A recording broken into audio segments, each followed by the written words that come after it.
ไม่ตัวหนึ่งกันวะ โล ต้มกินโอ้ยมันแสบที่ยังแต่ว่า มันแพงโคตรโล ต้องมาซักทองมูลนะเว้ยเอ้ย อันนี้มันเอาเข้าฟรีเซอร์เลย เจ้าในวิชาการผมว่าเห็ดมันเป็นเผ็ด เราอันนั้นว่าเราถนัดว่า มันได้หน่อยผ่านนะ ใคร อ้าว เราว่าจะไหนก็อีไหนนะเราว่าลวกไปสิวะ โดนทอด ไก่ก็เป็ด เหม็น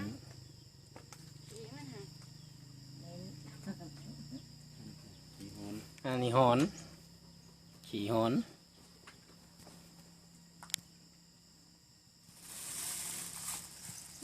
ใส่หมอโรเลยง่ายบ่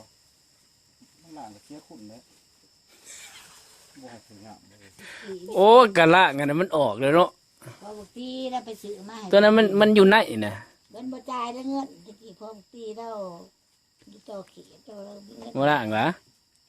บ่หลังแล้วหลังมันยังบ่ได้ยา เอาขี่มันก็อยู่ไหนเหมือนปะ แต่ละแน่แต่ว่า สิได้ ได้กับที่ได้เนาะโอ้ย จุ่มลงน้ำแล้วก็เอาขึ้นนะเมื่อเขาสิหยอกอย่าง ถ้าแม่นว่าเฮาหลังนี่มันก็อยู่ไหนมันก็ยาที่เขา บ่อยว่ามันอยู่นอกซื้อๆมันหยาหั่นนะจุ่มลงน้ำแล้วก็เอาขึ้นนะก็เพราะอะไรสำนักนะ แล้วมันก็เป็นยังดอก มันจีออกเบิดมันสิแตกเนาะ มันก็เป็นก้อนอยู่เด้ อย่ามันเห็ดเป็นซีมิน ยามมันเฮ็ดใส่กีบดินซีเมนต์อิหยังสินะ เป็นน้ำตัวใส่หลังอีก ไปเห็น มันขาแขน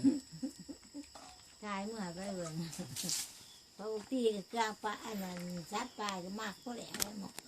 หมดก็ได้